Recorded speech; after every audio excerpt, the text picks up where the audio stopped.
Okay, today I'm going to give you a couple of examples, right, from the chapter 1.1, the laws of indices. Okay, and all of it will be simplified the following.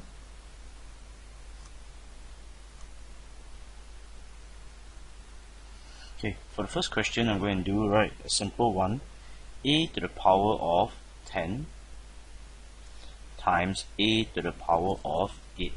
This one is a simple question, alright. All we need to do, right, is to look at our magical sheet, alright. We know that we have to apply the first law of indices, where a to the power of n times a to the power of n is a to the power of n plus n. So what we get here is a to the power of 10 plus 8. And you simplify it, you get a to the power of 18. And that's it for the first question. Okay, the next one that we want to simplify is something just a bit more complex. Okay, so what we get is 5x cubed y to the power of 4 multiplied to 6x y to the power of 7. Okay, the first thing that we do down here is we open up the brackets, okay, and rearrange the terms. This times this times this times this times this times this. So I group the numbers together. So first I say 5 times 6, then times x cubed times x times y to the power of 4 times y to the power of 7. And these are arranged by numbers, then the x terms and y terms in alphabetical order. It makes it more simple.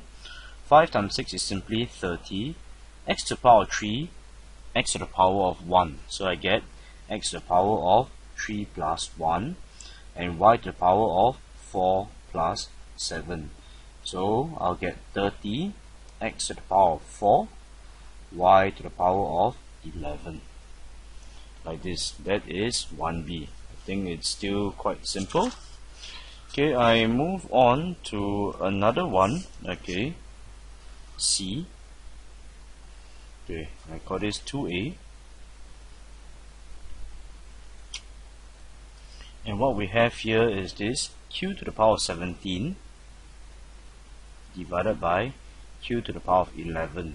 So we know from the second law of indices, now here, something divided by something, q to the power of 17 divided by q to the power of 11. If you want to rewrite it, right, you can actually rewrite it as q to the 17 over q to the power of 11 is equals to q to the power of 17 minus 11 is equals to q to the power of 6. And we are done with 2a. Can? Okay, next one I'm going to do for you a question 2b. Okay, and 2b, the question will be this: negative 30 r to the power of 9 s to the power of 10 will be divided by negative 6 r to the power of 8 s to the power of 3.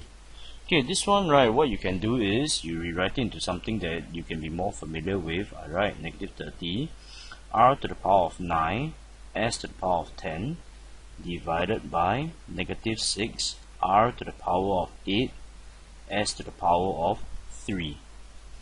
Okay, negative 30 and negative 6, if you divide it out, okay, you can use a calculator if you want, it simplifies into positive 5. Negative and negative gives you positive. R to the power of 9 divided by r to the power of 8. You notice I arranged the number above each other, the r terms in this order and the s terms in this order. So you get r to the power of 9 minus 8, s to the power of 10 minus 3. What we get is 5 to the power of 5, r to the power of 1, s to the power of 7. And that is 2b. Okay, the next law, okay, I will skip law number 3. I just covered law number 2. I will skip law number 3. I will now go on to law number 4.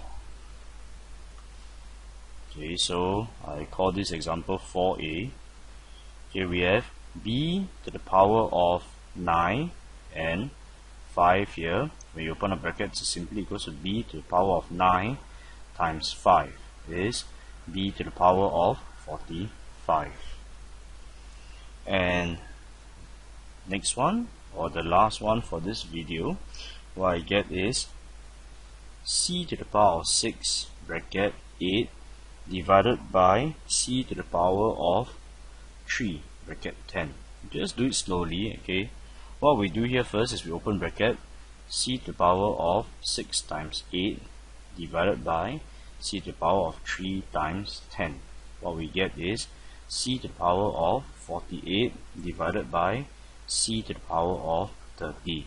When we have the same base, you divide, get c to the power of 48 minus 30, I get c to the power of 18. And that concludes this first video. Stay tuned for more videos.